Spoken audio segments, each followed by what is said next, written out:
اعوذ باللہ من الشیطان الرجیم بسم اللہ الرحمن الرحیم اللہم صلی علی سیدنا و مولانا محمد وعلی آلہ وصحبہ وبارک وسلم۔ السلام علیکم ورحمۃ اللہ وبرکاتہ۔ سب سے پہلے ہم سب اللہ تعالیٰ کی بارگاہ میں شکر گزار ہیں کہ اس نے اپنی توفیق خاص سے ہم سب کو آج کی اس محفل میں آنے کا موقع دیا۔ یقیناً انسان جو کوئی بھی نیکی کرتا ہے اللہ تعالیٰ کی دی ہوئی توفیق ہی ہوتی ہے، کیونکہ اگر توفیق نہیں ملتی، ہمارے پاس وقت بھی ہوگا، مال بھی ہوگا، کیپیسٹی بھی ہوگی، لیکن ہم نیکی نہیں کر سکتے۔ تو نیکی انسان تبھی کر سکتا ہے جب اللہ تعالیٰ کی رحمت شامل حال ہوتی ہے۔ تو آج ہم سب خوش نصیب ہیں کہ اللہ تعالیٰ نے ہمیں موقع دیا ہے اور اپنی توفیق میں شامل کیا ہے۔ اور نسیم باجی، آپ کو، آپ کی فیملی کو مبارکباد دینا چاہوں گی کہ اللہ تعالیٰ نے آج آپ کے گھر کو اپنے اور اپنے حبیب صلی اللہ علیہ وسلم کے ذکر کے لیے چنا ہے۔ اور میرے خیال میں ایک امتی کے لیے اس سے بڑھ کے اور کیا خوش نصیبی ہوگی کہ آج اس کے گھر کا ذکر، ہم تو فرش پر بیٹھ کر ذکر کر رہے ہیں، اللہ تعالیٰ عرش پر فرشتوں کی مجلس میں بیٹھ کر اس بندے کا ذکر کر رہا ہوتا ہے۔ ہم بھلے کتنے ہی گناہ گار کیوں نہ ہوں، لیکن جو اللہ کی محبت ہے وہ صرف عمل نہیں دیکھتی، انسان کی نیت کو بھی دیکھتی ہے۔ تو خود ذرا آپ سوچیں کہ ہم تو آج اس گھر میں آئے ہیں نا، لیکن اس گھر میں آنے کا فیصلہ آج نہیں ہوا، اس گھر میں محفل رکھنے کا فیصلہ آج نہیں ہوا، بلکہ 1 مہینہ پہلے سے ڈیسائیڈ ہو چکا تھا کہ محفل ان کے گھر میں ہوگی۔ تو سوچئے اگر ہمیں علم ہوا کہ اس گھر میں محفل ہے، ہم نے جانا ہے، تو کیا اوپر والے کے علم میں نہیں ہوا ہوگا؟ وہ تو سب کچھ بہتر جانتا ہے نا۔ تو اس لیے ہم سب کو کوشش کرنی چاہیے کہ اپنے گھروں کو اللہ اس کے ذکر کی محفل سے سجاتے رہیں، کیونکہ یہ ایسا عمل ہے کہ جس میں اگر کسی ایک کوئی ایسا شخص آ جائے جو اللہ تعالیٰ کی بارگاہ میں پیارا ہے، تو اس ایک کے صدقے باقی سب کے گناہ بھی معاف ہو جاتے ہیں اور باقی سب کی دعائیں بھی قبول ہو جاتی ہیں۔ بہرحال یہ اللہ تعالیٰ کا نظام ہے، ہم دعا گو ہیں اللہ تعالیٰ کی بارگاہ میں کہ وہ ہمیشہ ہمیں توفیق والے لوگوں میں شامل کرے۔ ایک کنسپٹ میں یہاں کلیئر کرنا چاہتی ہوں، وہ یہ کہ اسلام کا ایک میسج ہے کہ اسلام کی نگاہ میں سب برابر ہیں۔ تو ہم اس کنسپٹ کو، اس نظریے کو ہر جگہ پیش کر دیتے ہیں۔ جب اسلام کہتا ہے سب برابر ہیں، تو پھر جو ہم سے ایج میں بڑے ان کی کیوں رسپیکٹ کریں؟ ایسا آتا ہے نا ذہن میں۔ پھر اولیاء کرام کے بارے میں ہمارے ذہن میں آتا ہے جب سب برابر ہیں تو پھر اولیاء کرام کو کیوں رسپیکٹ دیں؟ اسی طرح پھر اولیاء کے بعد صحابہ آتے ہیں، اہل بیت، پھر انبیاء کرام آتے ہیں۔ تو یہ جو کنسپٹ ڈیفرنٹ ہمارے ذہنوں میں ہے، کیا اس کی کوئی اسلام نے بیک گراؤنڈ دی ہے؟ کیا ہم سب جو اولیاء کرام کو مانتے ہیں ان کو رسپیکٹ دے کے کہیں گناہ تو نہیں کر رہے؟ ایسے سوال آتے ہیں نا ذہنوں میں کہ کیوں کریں؟ جب اسلام کہتا ہے سب برابر ہے تو پھر کیوں استاد کی رسپیکٹ کریں؟ پھر ماں باپ بھی تو انسان ہی ہے نا، پھر ان کی کیوں رسپیکٹ کریں؟ جو ہم سے ایج ہے بڑے، پھر ان کی کیوں رسپیکٹ کریں؟ تو دیکھیے، جو اسلام نے ایکویلٹی کی بات کی ہے نا، برابری کی، وہ ایز اے ہیومن رائٹ کی بات کی ہے۔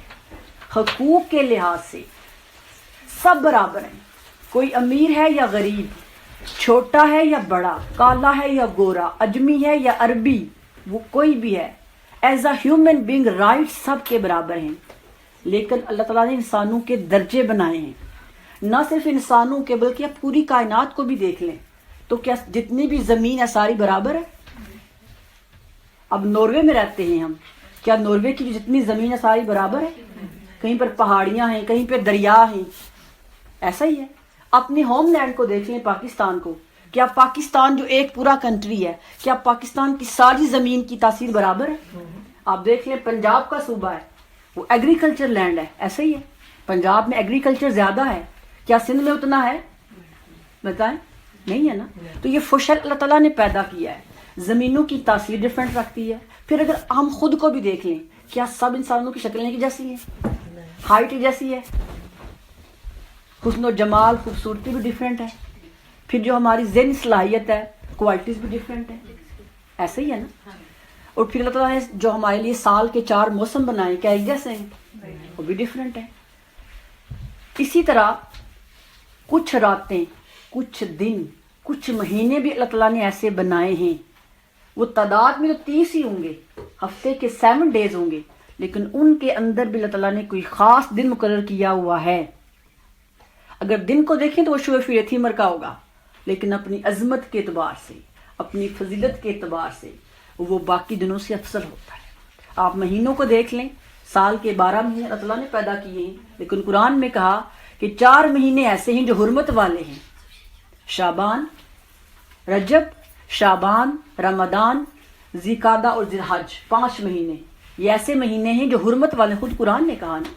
کیا مطلب ہے ان کا؟ کہ یہ بنائے تو سارے 12 ہی مہینے ہیں، لیکن ان میں سے 5 مہینے ایسے ہیں اگر تم کوئی بھی نیکی کرو گے تو اس کا جو ڈبل کر دوں گا، اگر گناہ کرو گے تو اس کا گناہ کا کی سزا بھی زیادہ دوں گا۔ یہ اللہ تعالیٰ کا قانون ہے۔ اسی طرح آپ دیکھیں اللہ تعالیٰ نے انبیاء کرام بنائے، کیا سب نبی برابر ہیں؟ بتائیں۔ آپ انبیاء کرام کے درجے دیکھ لیں، کسی کو کوہ طور پہ بلا کے گفتگو کرتا ہے، کیا ہر نبی سے اللہ پاک نے کوہ طور پر کلام کیا؟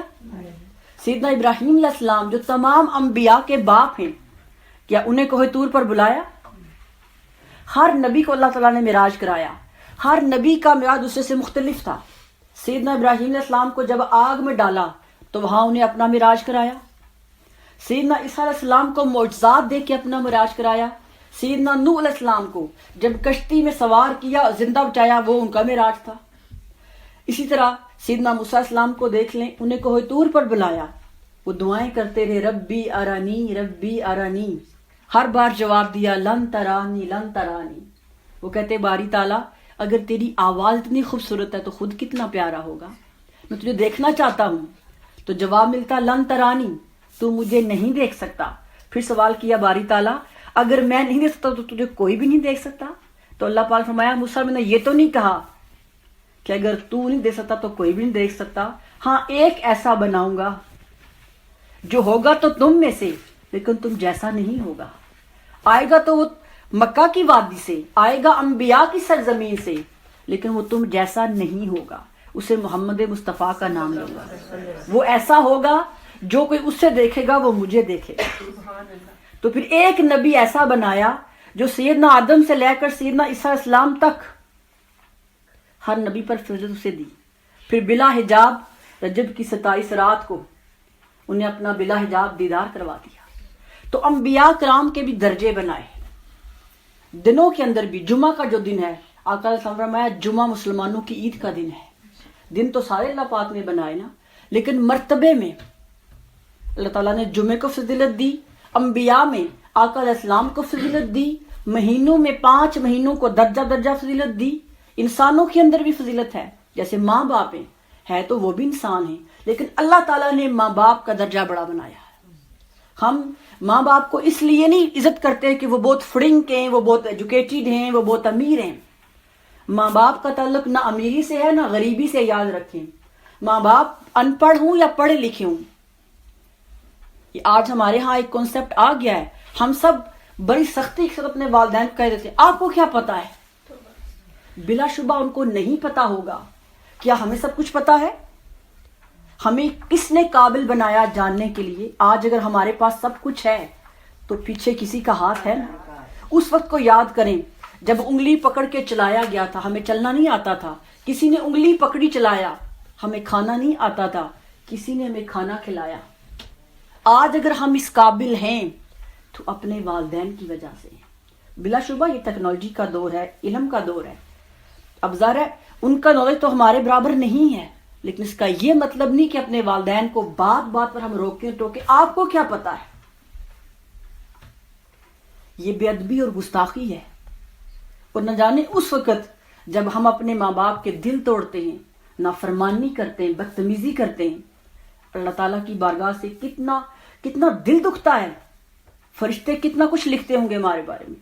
اس لیے میں یہاں پہ جو اندم بیٹھی ہے، خاص کر میں آپ سب کو اندفاع لے، کچھ بھی ہو جائے کبھی والدین کی نافرمانی نہ، کسی بات سے نہیں ہے نا تو اچھے انداز میں بات کریں، کیونکہ جس طرح ہم اپنے وینر کے ساتھ، یہ یاد رکھیں، جس طرح اپنے وینر کے ساتھ، اپنے بہن بھائیوں کے ساتھ بات کرتے ہیں، اس تھونے میں اپنے ماں باپ سے بات نہیں کر سکتے۔ ہم نے سب کو برابر سمجھ لیا ہے کہ ماں کے ساتھ ایک وینس کپ ہے، پاپا کے ساتھ ہے، تو گرین سے ہم توڑ دیتے ہیں۔ جو اللہ تعالیٰ نے ماں باپ کو درجہ دیا ہے وہ ہم نے تو نہیں دیا، وہ اللہ تعالیٰ نے دیا ہے نا۔ حدیث مبارکہ فرمایا ماں کے قدموں تلے جنت ہے اور باپ جنت کا دروازہ ہے۔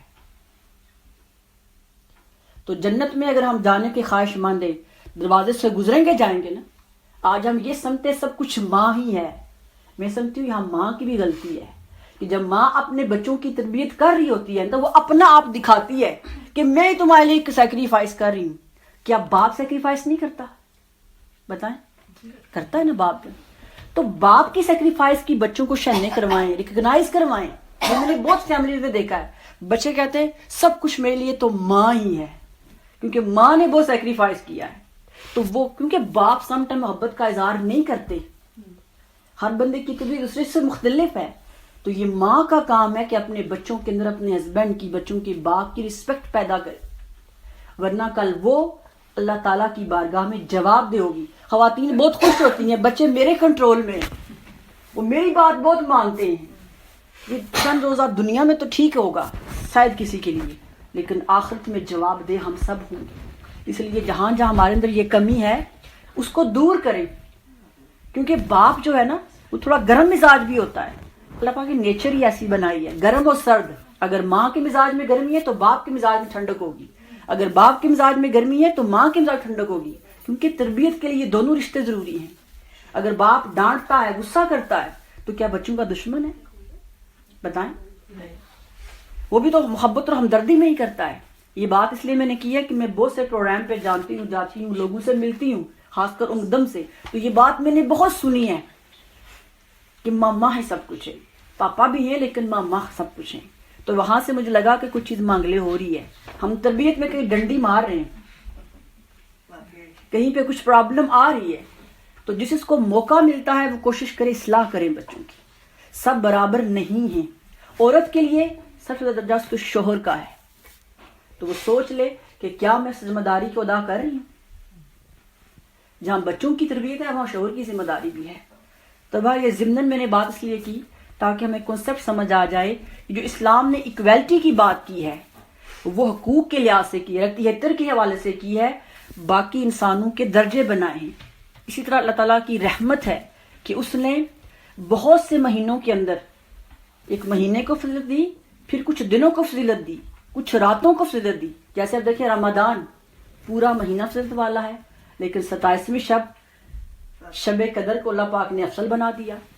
آپ رجب کو دیکھ لیں، پورا مہینہ برکت والا ہے، لیکن رجب کی 27ویں شب کو جسے ہم شب معراج کہتے ہیں اسے افضل قرار دے دیا۔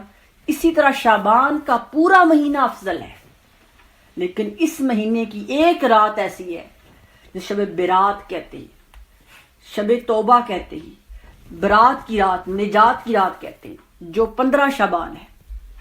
تو یہ اللہ تعالیٰ کی رحمت ہے کہ وہ اپنے بندوں کو نوازنے کے لیے اس نے ڈیفرنٹ راستے بنا دیے۔ اگر ادھر سے غلطی ہو گئی ہے تو ادھر آ جاؤ، اگر یہاں سے کچھ نہیں ملا تو ادھر آ جاؤ، بس آنے والے بنو، میں واپس نہیں کروں گا۔ اور شب برات جسے نجات کی رات کہتے ہیں، اس کے بارے میں بہت سی حدیث مبارکہ موجود ہے۔ آقا صلی اللہ علیہ وسلم نے فرمایا شب برات کے بارے میں، شعبان کے بارے میں فرمایا کہ شعبان میرا مہینہ ہے اور رمضان اللہ تعالیٰ کا مہینہ ہے۔ جو شخص شعبان کی اچھی تیاری کرے گا اس کا رمضان بھی اچھا ہوگا، اور وہ رمضان کی برکتوں سے، اس کی نعمتوں سے اچھے طریقے سے لطف اندوز ہو سکے گا جس نے شعبان میں تیاری کی۔ تو گویا شعبان نیکیوں طرف جانے کا، تیاری کرنے کا مہینہ ہے۔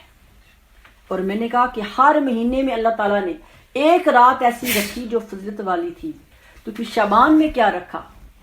آقا اسلام فرمایا شعبان میرا مہینہ ہے۔ کیوں؟ کوئی وجہ تو ہوگی نا۔ میں نے کہا رمضان میں اللہ پاک نے قرآن پاک اتارا تو رمضان کو بابرکت بنا دیا، تو پھر شعبان میں کیا ہوا ایسا؟ ایک تو یہ رات ہوئی نا 15ویں شب، یہ شب برات ہے جو سب مسلمانوں کے لیے، سب لوگوں کے لیے برات کی رات ہے۔ تو پھر آقا اسلام نے کیوں فرمایا کہ شعبان میرا مہینہ ہے؟ تو میرے استاد حضور شیخ الاسلام پروفیسر ڈاکٹر محمد طاہر القادری فرماتے ہیں کہ مجھے جو حدیث مبارکہ سے بات سمجھ آئی کہ وہ جو درود پاک والی آیات سورہ احزاب میں نازل ہوئی ہیں نا، اللہ تعالیٰ نے شعبان کے مہینے میں آیا مبارکہ نازل کی تھی کہ ان اللہ و ملائکتہ یصلون علی النبی یا ایھا الذین آمنوا صلوا علیہ وسلموا تسلیما۔ چونکہ وہ آیات کا تحفہ اللہ تعالیٰ نے شعبان کے مہینے میں آقا اسلام کو عطا فرمایا، اس لیے آقا اسلام نے فرمایا شعبان میرا مہینہ ہے، کیونکہ وہ ایسا تحفہ ہے اس میں اللہ تعالیٰ فرماتا ہے ان اللہ و ملائکتہ یصلون علی النبی، کہ بے شک میں اور میرے فرشتے مل کر اپنے نبی پر درود و سلام بھیجتے ہیں۔ یہ آقا صلی اللہ علیہ وسلم کی زندگی کا اتنا بڑا تحفہ ہے کہ جن کا رب، جن کے لیے فرشتے خود اللہ تعالیٰ کی ذات سلامتی بھیج رہی ہے، اس سے بڑا کوئی تحفہ ہوگا؟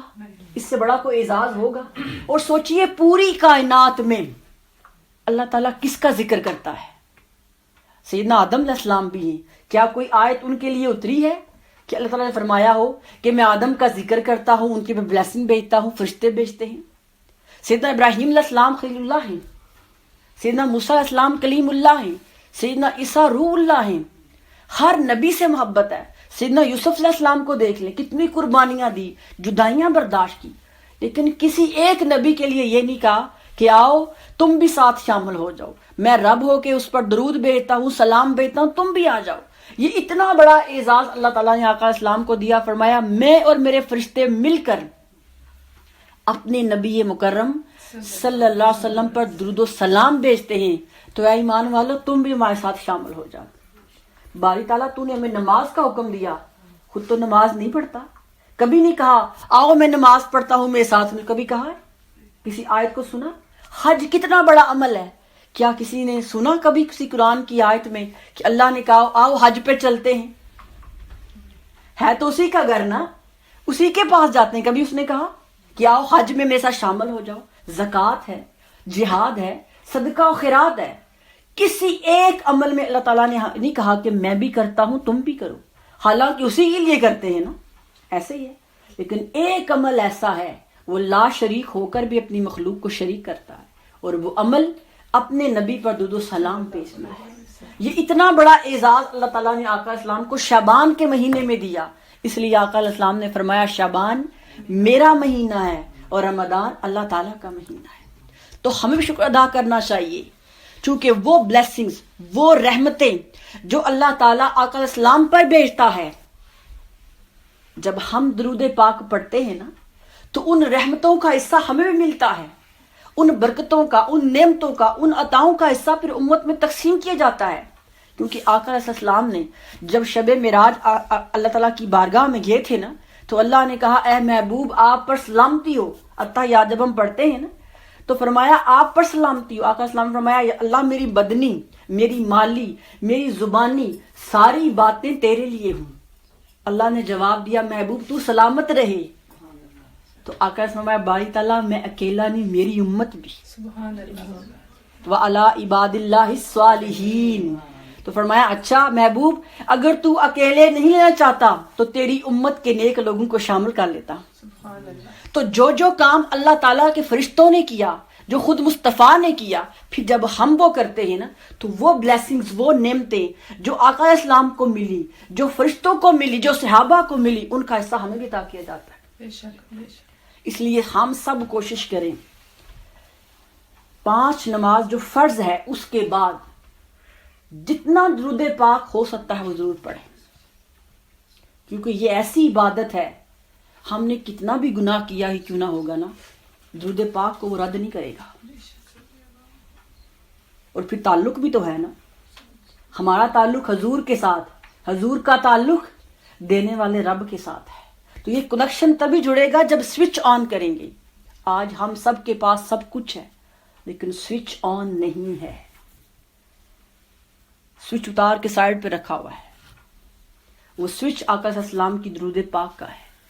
اور میں نے کہا شب برات حضور نے کیا کیا؟ کیا آقا علیہ السلام نے شب برات کو شب برات کہا؟ آج آپ نے سنا ہوگا بہت ٹی وی چینل سے یہ کہتے ہیں یہ بدعت ہے، کہاں لکھا ہے شب برات کو منایا جائے، عبادت کی جائے، یہ بدعت ہے۔ ایک تو قرآن پاک نے کہا، دوسرا خود آقا السلام کی سنت ہے۔ قرآن مجید کی سورہ الدخان کی جو پہلی 4 آیا ہے نا، اس میں اللہ تعالیٰ نے فرمایا بسم اللہ الرحمن الرحیم حامیم والکتاب المبین انا انزلناہ فی لیلۃ مبارکہ فی لیلۃ مبارکۃ انا کنا منذرین فیہا یفرق کل امر حکیم۔ حامیم یہ حروف مقطعات ہیں جس کا حقیقی معنی اللہ اس کا رسول بہتر جانتے ہیں۔ فرمایا انا انزلناہ فی لیلۃ مبارکہ، ہم نے اس روشن کتاب کو عظمت والی رات میں اتارا، انا کننا منذرین تاکہ آپ کو ڈر سنا سکیں۔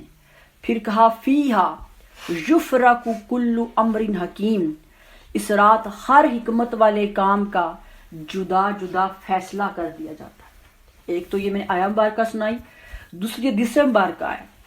آقا صلی اللہ علیہ وسلم نے عائشہ صدیقہ روایت کرتی ہیں، خود وہ روایت کرتی ہیں کہ ایک دن میں نے دیکھا کہ آقا صلی اللہ علیہ وسلم میرے بستر پر نہیں تھے، تو بس یہ تو انسان کہتی ہیں میرے ذہن میں آیا کہ باری تو میری ہے، تو شاید آقا صلی اللہ علیہ وسلم کسی اور وائف کے گھر میں چلے گئے ہوں، دل میں خیال آیا۔ تو چونکہ ان کی باری تھی نا، آپ کو معلوم ہے آقا صلی اللہ علیہ وسلم کی جتنی وائفs تھیں ان کے دن ڈیوائڈ تھے، اتنے دن اس کے ساتھ رہنا ہے، اتنے دن دوسری کے، تاکہ سب کے ساتھ برابر کا سلوک کیا جائے۔ تو آپ اٹھی، ہر ایک زوجہ مبارکہ کے گھر میں گئی، دروازہ نوک کیا کہ حضور ادھر، انہوں نے فرمایا نہیں۔ پھر مولا علی کے گھر میں گئی، وہاں دروازہ نوک کیا، یہ محبت تھی نا جو ان کو ہر طرف لے کے جاتی تھی۔ دروازہ نوک کیا، سیدہ فاطمہ سلام اللہ زہرا نے پوچھا کیا ہوا، فرمایا کہ آقا السلام نہیں مل رہے۔ پھر وہ بھی ساتھ ہو گئی، مولا علی بھی ساتھ ہو گئے، اور حسنین کریمین بھی ساتھ تھے، وہ سب آقا اسلام کو ڈھونڈنا شروع ہو گئے۔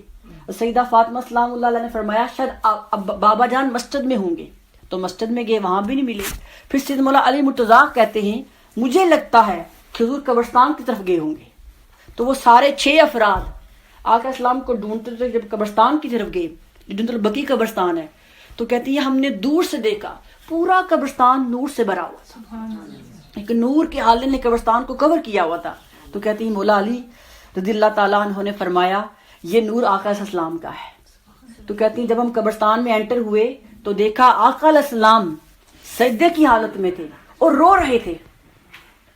تو سیدہ فاطمہ سلام اللہ جو ہے کہتی ہیں وہ آقا السلام کے سر کی طرف گئی اور آپ کا سر میں اٹھایا اور پوچھا بابا جان کیا ہوا، کیا کوئی وحی نازل ہو گئی ہے، کیا کوئی حملہ ہونے والا ہے؟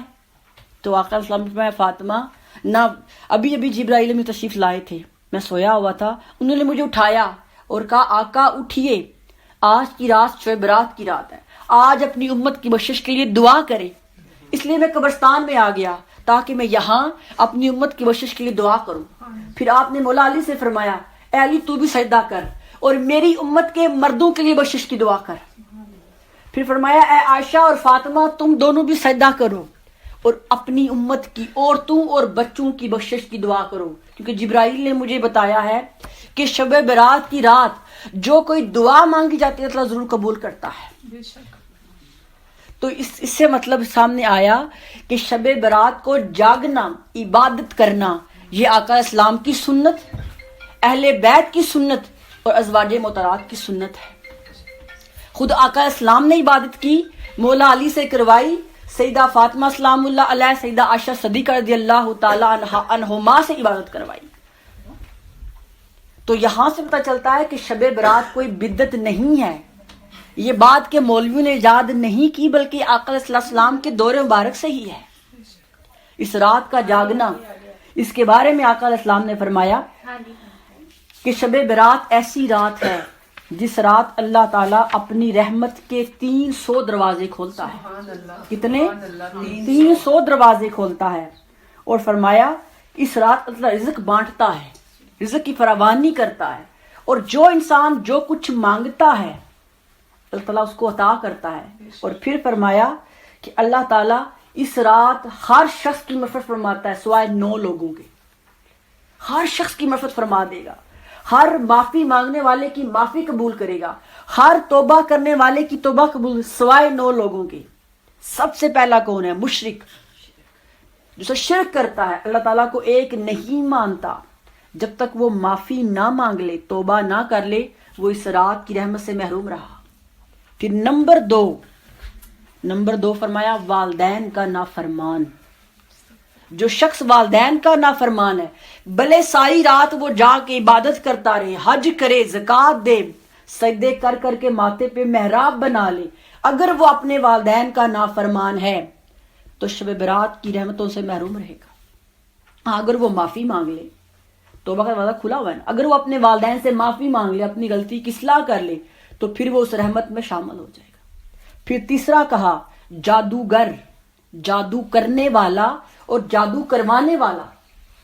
جو شخص جادو کرنے والا پروفیشنل جو ہیں وہ بھی, اور جو کوئی جادو کرنے والے کے پاس جاتا ہے, جب پاس جاتی ہیں, جادو کرنے والا اور کروانے والا دونوں جب تک توبہ نہ کر لیں تب تک ان کی معافی نہیں ہوگی. پھر 4 بولا کہا نجومی کے پاس جانے والے لوگ, حساب کتاب پہ آتے ہیں نا, ہم دیکھیں ہمارا فیوچر کیا ہوگا,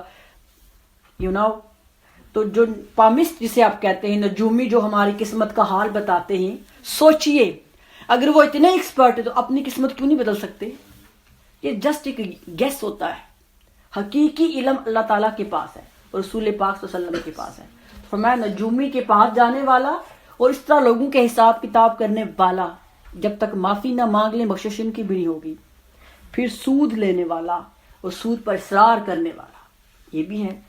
اور پھر فرمایا وہ شخص جو کینہ پرور ہو, یعنی دل کے اندر دل اس کا صاف نہ ہو, بظاہر بہت ہگلی ہو, لوگوں سے ملتا جلتا ہو, لیکن دل صاف نہ رکھتا ہو, دل کے اندر برائی ہو, دل کے اندر میل ہو, دل کے اندر دشمنی ہو, غصہ ہو, نفرت ہو. بظاہر لوگوں سے ملے تو بہت ہگلی ہو کے ملے, لیکن دل سے ایکسیپٹ نہ کرے کسی کو.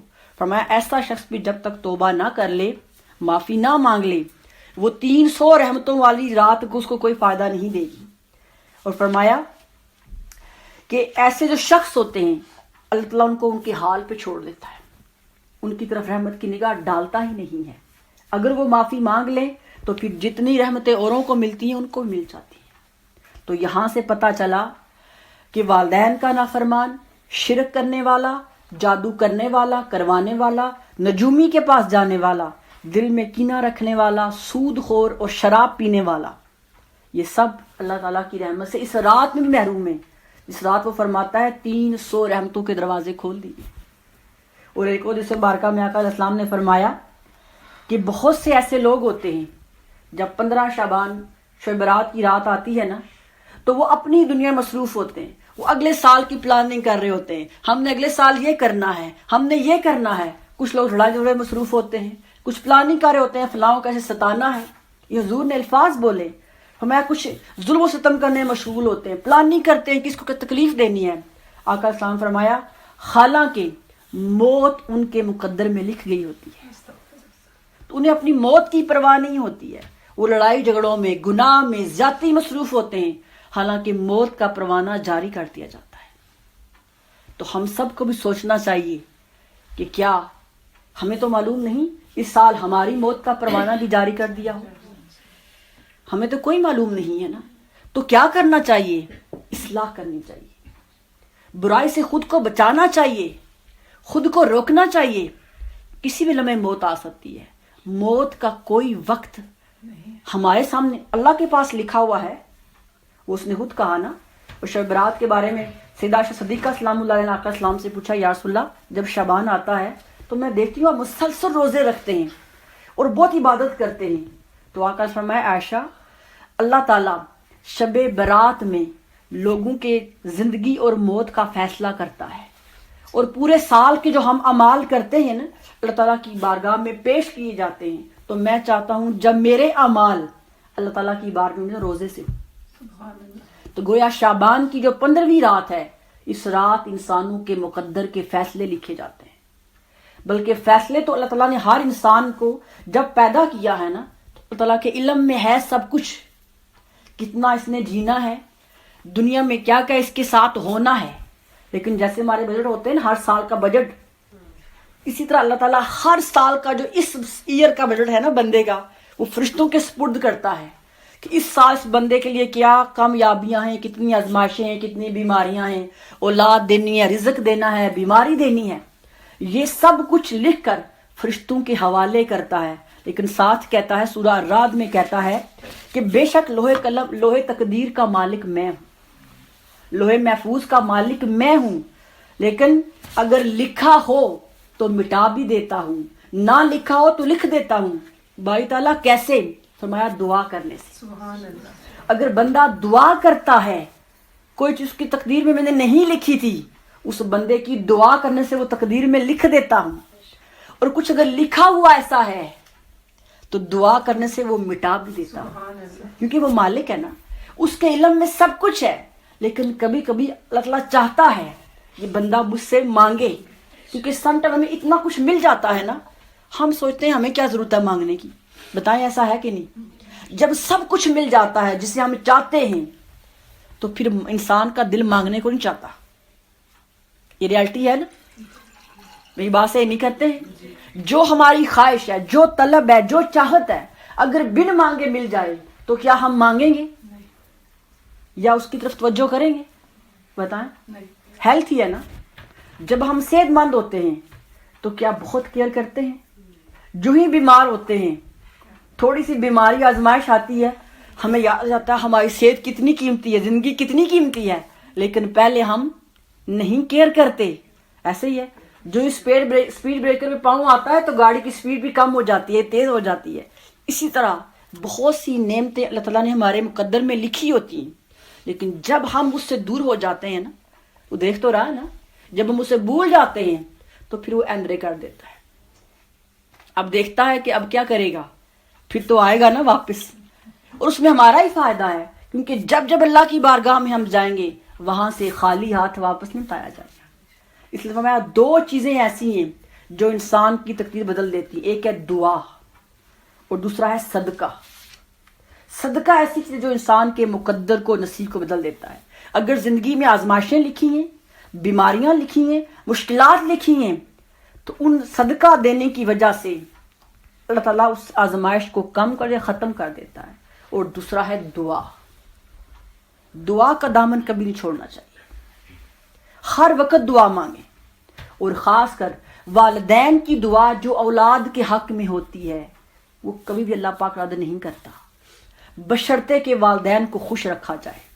یاد رکھیں، والدین کی دعا اور بد دعا یہ دو ایسی چیزیں فوراً این گانگ اللہ تعالیٰ کی بارگاہ میں قبول ہو جاتی ہیں، دعا بھی اور بد دعا بھی، کیونکہ والدین کبھی خوشی سے بد دعا نہیں دیتے، وہ لاسٹ حد پر جا کر، ایسے ہی ہے یہاں سب والدین بیٹھے ہیں نا، کوئی اپنی اولاد خوشی سے بد دعا دیتا ہے؟ نہیں دیتا۔ آخری حد ہوتی ہے، نو آپشن کا جب بورڈ آ جاتا ہے نا کہ جہاں سے واپسی کوئی راستہ نہیں ہے، وہاں جا کے والدین مجبور ہو کر بد دعا کرتے ہیں۔ جب والدین بد دعا کرتے ہیں تو اللہ تعالیٰ قبول کر لیتا ہے، کیونکہ اللہ کو معلوم ہے کہ والدین ایسے بد دعا نہیں دیتے۔ اور دعا کا بھی یہی معاملہ ہے، جتنی دعا والدین خوش ہو کے دیتے ہیں نا، وہ خوش کیسے ہوں گے؟ ظاہر ہے ہم ان کا خیال رکھیں گے تو وہ خود بدھ ان کے دل سے دعائیں نکلیں گی، ان کی زبان سے جو دعائیں خوشی سے نکلیں گی وہ فوراً قبول ہو جائے گی۔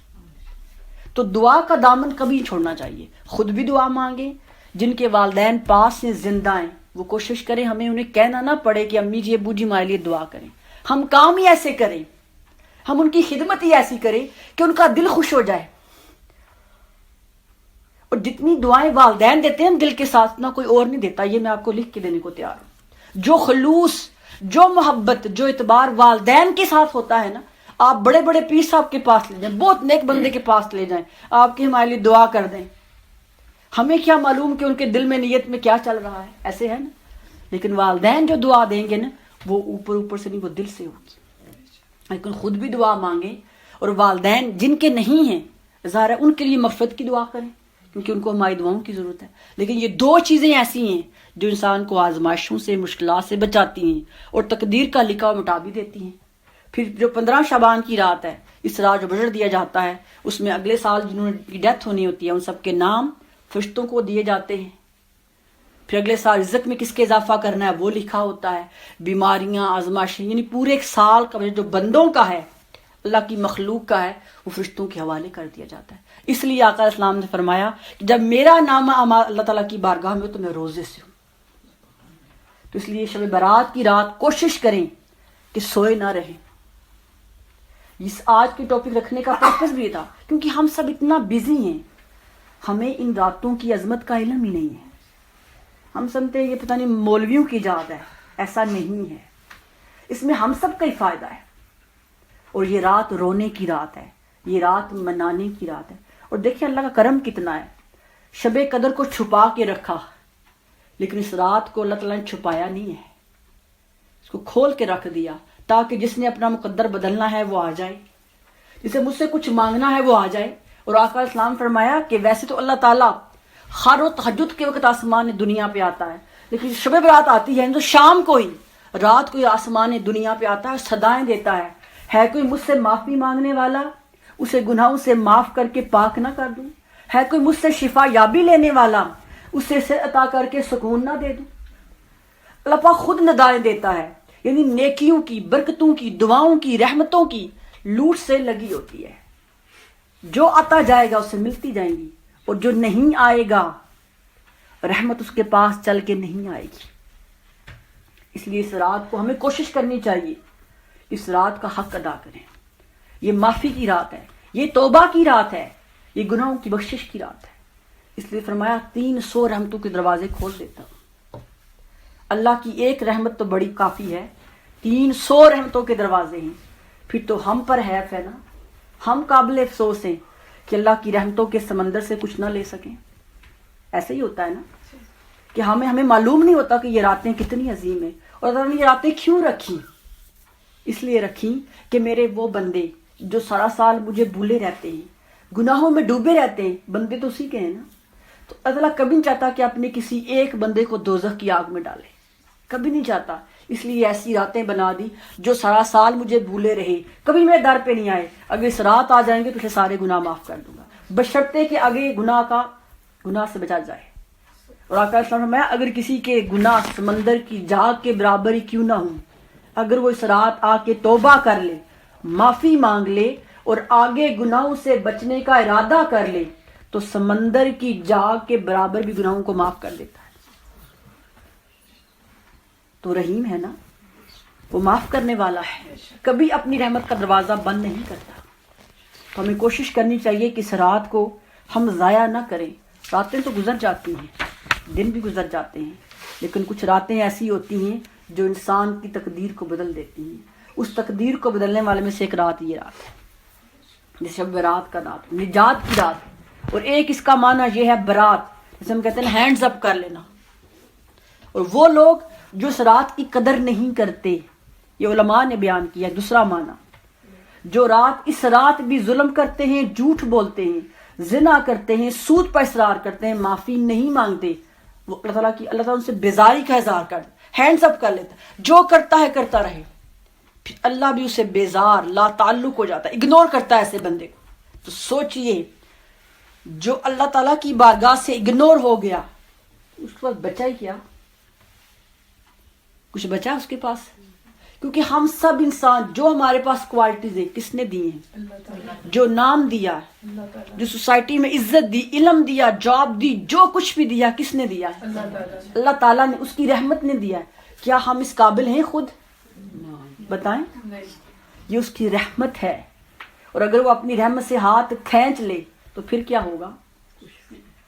پھر بگڑے کام، جو سنورے کام ہیں وہ بگڑ جاتے ہیں، پھر مقدر خراب ہو جاتے ہیں، پھر زندگی نہیں رہتی۔ جیسے ہم سمجھتے نا زندگی کہ ہم دنیا میں آئے، کھایا پیا، بچے پیدا کیے، ان کی شادیاں کی، بینک بیلنس جائیداد بنایا، یہ زندگی نہیں ہے۔ زندگی وہی ہے جو اللہ اس کے رسول کی رضا کے مطابق گزاری جائے، زندگی وہی جو اوروں کے کام آئے، زندگی وہ جو نیکی کے ساتھ گزرے، زندگی وہ جس میں محبت پھیلائی جائے، یہ زندگی اصل زندگی ہے۔ جو زندگی ہم جی رہے ہیں یہ تو مردہ والی زندگی ہے کہ بس کھایا پیا، روٹین کی لائف، 50 60 70 80 سال گزارے اور بے نام واپس چلے گئے۔ یہ زندگی نہیں ہے۔ زندگی کی حقیقت کو پہچانے، زندگی اللہ تعالیٰ کی اطاعت، اس کی محبت میں گزارنے کا نام ہے، دوسروں کے کام آنے کا نام ہے، اوروں کی خدمت کرنے کا نام ہے، اور معاف کرنے کا نام ہے۔ آپ کو پتہ ہے ہمارے پاکستان میں یہ کلچر ہے، سارا سال لڑتے رہتے ہیں، نہیں ملتے، جب شب رات آتی ہے تو سب جاتے ہیں۔ اچھی بات بھی ہے اگر دل سے نیت سے جائیں، جب ہمیں معاف کر دیں، ایسا ہے نا۔ اب تو میسج بھی بہت آتے ہیں بلکہ ان کے آتے ہیں جن سے کبھی لڑائی نہیں ہوتی. ایسا ہے نا, جن سے کبھی کوئی پرابلم نہیں ہوگی, ان کے 4 سر آئیں گے, پلیز ہمیں معاف کر دیں, اگلا سال پتہ نہیں کیا ہوگا. لیکن جن سے اصل پرابلم ہوتی ہے وہ اپنوں سے نہیں غیروں سے مانگتے ہیں. یہ بھی دیکھیں کیا ٹرینڈ آ چکا ہے کہ جن کا پتہ ہے ہمیں کہ پرابلم کہاں ہے. یاد رکھیں پرابلم ایسا خونی رشتوں سے ہوتا ہے, جو اتنا قریبی ہوتا ہے نا, شکوے بھی اسی سے ہوتے ہیں, گلے بھی اسی سے ہوتے ہیں. ایسا ہے کہ نہیں؟ کیونکہ بار بار ان سے ملنا ہوتا ہے, بار بار تعلق کانٹیکٹ ہوتا ہے, تو کبھی نہ کبھی کمی ہو جاتی ہے نا. ایسا ہے نا. تو ہم اپنے قریبیوں سے نہیں مانگتے, ہم بار بار لوگوں سے, دوستوں کو میسج کر رہے ہیں, فلاں کو کر رہے ہیں, پلیز مجھے معاف کر دینا, میرے سے کوئی غلطی ہو گئی ہو. بھئی مانگنا ہے تو اس قریبی سے مانگو جس کے ساتھ رہتے ہو. اگر وائف ہے تو اپنے ہسبینڈ سے مانگے نا, اس سے پوچھے وہ راضی ہے. یا اگر ہسبینڈ ایک مثال دے تو اپنی وائف سے پوچھے, اپنی وائف سے کہے مجھے معاف کر دو, کیونکہ 24 گھنٹے تو ان کا رابطہ ہے.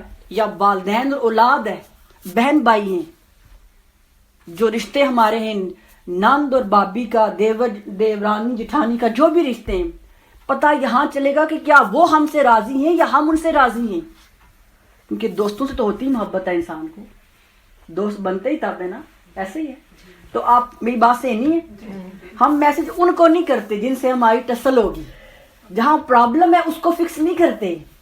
باہر باہر وہ جیسا کہتے ہیں رسم ادا کے ہم خوش رہتے ہیں, ہم نے تو معافی مانگ لی ہے. بتائیں کیا ایسی معافی قابل قبول ہے؟ ہم پاکیزگی اختیار کرتے ہیں نا. اگر ہاتھ پہ گندگی لگی ہو, کہ مثال میں دیتی ہوں, ہاتھ کو نہ دائیں, باقی جسم کو دو دو کے چمکا دیں, شیمپو لگائیں, اس پہ کریمیں لگائیں, کیا پاکیزگی حاصل ہوگی؟ کیوں بھائی, اتنا پانی بہایا ہے, اتنا شیمپو لگایا, اتنی پرفیوم لگائی ہے, ایک ہاتھ نہیں دھویا تو کیا ہو گیا؟ اصل تو اس کو دھونا تھا نا. اس کو دھو لیا تو باقی پانی بہا لیں تو پاکیزگی ہو جائے گی. اسی طرح جب معافی کسی سے مانگنی ہے تو جہاں اصل پرابلم ہے, جہاں اصل کانفلکٹ سٹارٹ ہوا تھا, پہلے ادھر اور نہیں کریں. تو میں نے کہا جتنا قریبی رشتہ ہوگا, جتنا رشتہ قریبی ہوگا, اتنے گلے شکوے رنجشیں ادھر ہوں گی. تو پہلے اپنے قریب والوں کو ڈبو. علامہ اقبال نے کہا تھا اپنے من میں ڈوب کر پا جا سراغ زندگی. تو پہلے ہم اپنے من میں جان کے نا کہ ہمارے اندر کہاں کہاں پرابلمز ہیں. ہمیں دوسروں کی تکلیفیں نظر آتی ہیں, فلاں نے مجھے فلاں موقع پہ یہ کہا, فلاں جگہ مجھے اگنور کیا. یہ لڑائیاں نا ہماری, بتائیں اور کیا لڑائیاں ہیں؟ کیا کسی نے ولہ چھین لیا ہم سے, کیا کسی نے والا چھین لیا؟ نہیں, یہی لڑائیاں ہیں. فلاں نے مجھے پوچھا ہی نہیں, مجھے کیئر نہیں دی, مجھے اگنور کیا, مجھے فون نہیں کیا, میں بیمار تھی مجھے پوچھا ہی نہیں. ایسا ہی ہے آج کا, یہی جھگڑے ہیں نا. یا بہت لوگ جو سوشل میڈیا پہ وہ سوچیں گے مجھے لائک نہیں کیا, بالکل صحیح, ٹھیک ہے, مجھے ریپلائی نہیں کیا. ایک مثال دے رہی ہوں, یہی جھگڑے ہیں. تو اگر فرض کریں ہمیں فلاں سے شکوہ ہے, تو کیا کسی کو ہم سے کوئی شکوہ نہیں ہوگا؟ جس طرح ہم اپنے شکوے بظاہر ان کو بتاتے نہیں, دل میں رکھتے ہیں, اس طرح دوسرے بھی اپنے شکوے دل میں رکھتے بتاتے نہیں ہیں. بظاہر ہم ملتے بھی ہیں, فیسٹ پہ بھی جاتے ہیں, جسم ساتھ ہیں, روح ہیں اور دل دور ہیں. تو آئیے اس آنے والی شب برات میں ہم سب کوشش کریں, جسم ساتھ نہ رہے, روح ساتھ رہے, دل ساتھ رہے, اور دل صاف ہوں, دل پاک ہوں. وہ تبھی ہوگا جب ہم سب آج رات کو اپنی اپنی لسٹ بنائیں سارے, کتنوں کا میں نے دل دکھایا ہوگا اور کتنوں نے میرا دکھایا ہوگا. یاد رہے گا, ہم سب کو یاد ہے, ہم بھولتے نہیں ہیں.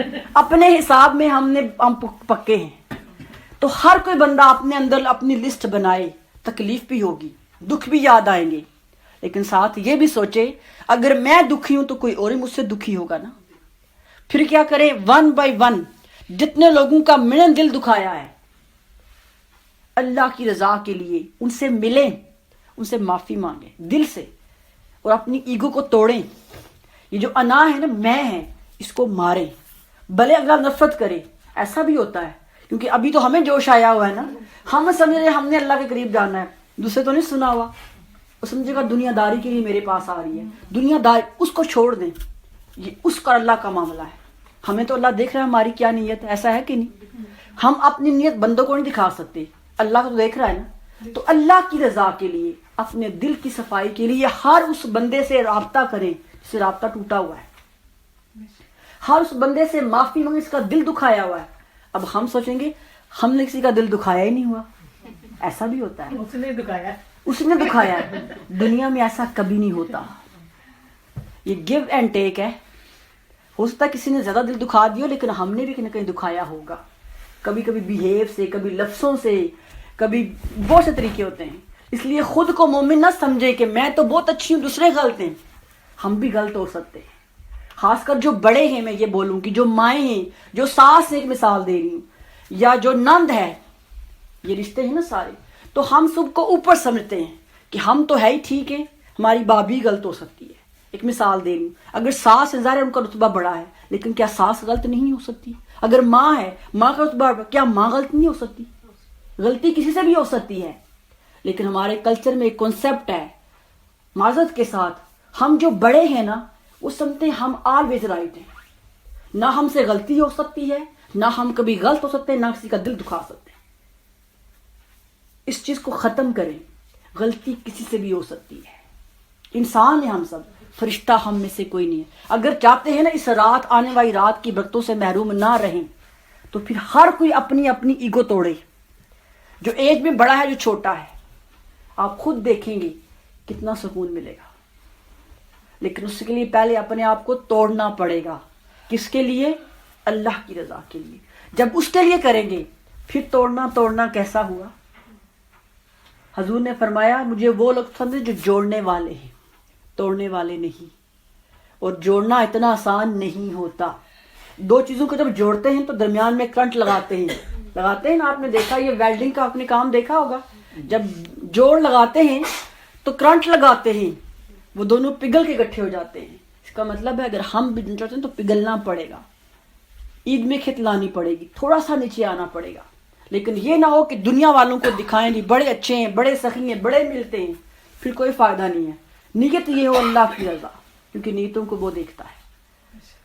تو اس رات کو پلیز, میں بار بار کہہ رہی ہوں, اتنی عظمت والی رات ہے کہ انبیاء کرام دعائیں کرتے تھے. یہ کتاب میرے پاس ہے, قرۃ الواعظین. اس میں یہ واقعہ لکھا ہے کہ سیدنا عیسیٰ السلام جو تھے نا, وہ ایک بار ایک پہاڑی پر گئے تو دیکھا اس پہاڑی پہ ایک چٹان ہے بہت خوبصورت. تو جب اس کا حسن دیکھا نا, اس کی بیوٹی دیکھی, تو آپ اس میں گم ہو گئے. اللہ تعالیٰ کی بناوٹ ہے نا. تو اسی وقت وہی آئی, اے عیسیٰ کیا اس سے خوبصورت کچھ دیکھنا ہے آپ نے؟ آپ تو اس پہاڑ کو ہی دیکھ کر گم ہو گئے ہیں, کیا اس سے عجیب کچھ نہ دکھا دوں؟ تو میں بیت اللہ دکھا دے. وہ چٹان پھٹی تو کیا دیکھا, اس چٹان کے اندر ایک بزرگ بیٹھے ہیں, سفید داڑھی, سفید کپڑے, اور ہاتھ میں انگور کا گچھا پکڑا ہوا تھا جو ہوتا ہے انگور, اور نماز پڑھ رہے. تو سیدنا عیسیٰ السلام بڑے حیران ہوئے, اس چٹان کے اندر بندہ اور انگور بھی اس کے پاس ہیں. جب سلام پوچھا, یا شیخ کتنے سال سے ہیں اور کیوں ہیں؟ انہوں نے کہا کہ میں یہاں پہ 400 سال سے عبادت میں محو ہوں. فرمایا یہ انگور ہر روز میرا رزق اللہ پاک پہنچا دیتا ہے. تو حیران ہوئے کہ بند چٹان ہے, کوئی راستہ بھی نہیں, کوئی ہوا بھی نہیں, لیکن اس بند چٹان کے اندر ایک بزرگ 400 سال سے عبادت گزارے, کہاں سے رزق آتا ہوگا؟ تو پھر اللہ تعالیٰ کی بارگاہ میں پوچھا, باری تعالیٰ یہ تم نے جو مجھے اپنے نظارے دکھائے ہیں, کیا اس سے بھی کوئی عجیب چیز ہے تیرے پاس؟ فرمایا ہاں عیسیٰ, امت محمدی جو ہوگی, جو میرے رسول آخری نبی کی امت ہوگی, میں انہیں شعبان کی ایک رات ایسی دوں گا کہ اگر وہ ایک رات اس رات کو جاگ لیں, شب بیداری کر لیں, 2 رکعت توبہ کے نفل پڑھ لیں, تو میں کیا کروں گا, اس بندے کی 2 نفل کو اس بندے کی 400 سال کی بعد سے افضل قرار دے دوں گا. سبحان اللہ, سبحان اللہ, اس سے بھی عجیب تر ہے. سبحان اللہ, تب سیدنا عیسیٰ فرمایا, بائی تعالیٰ پھر مجھے امت محمدی میں پیدا کر. سبحان اللہ. تو شب برات کی 2 رکعت توبہ کی نفل کی نماز اس بندے کی 400, جس نے 400 سال عبادت کی ہے, فرمایا جو شخص خلوص نیت سے 2 نفل پڑھے گا توبہ کے, اسے 400 سال کی عبادت سے بھی بڑھ کے عبادت ملے. تو یہ اللہ کی رحمت نہیں تو اور کیا ہے. تو ہمیں چاہیے کہ اس رات کو جاگیں, سوئے نہ رہیں, کہ سونے والے ہمیشہ گھاٹے میں رہتے ہیں. وہ پنجابی میں ہے نا, جو سوتا ہے وہ کھوتا ہے. تو یہ شب برات کے جو وظائف ہیں باجی نے اس پہ سینڈ بھی کر دیے تھے آپ کے, گروپ پہ بنا ہوا ہے نا, اس پہ سینڈ کر دیے. لیکن میں پڑھ بھی دیتی ہوں جی گو تھی میں, تاکہ آپ لوگ جو نمبو کا چیزیں نا. 20 کو ہے جی 20 اپریل. بہت سی جو کتابیں ہیں وظائف کی، اس میں ڈفرینٹ وظائف آئے ہیں اس رات کے بارے میں، سب ہی صحیح ہیں، کیونکہ اللہ تعالیٰ علم والی ذات ہے، علم دینے والی ذات ہے۔ اس رات کے بہت سے وظائف ہیں، لیکن اس میں سے کچھ جو ہمارے شیخ نے ہمیں بتائے تھے اس میں سے بتانا چاہتی ہوں۔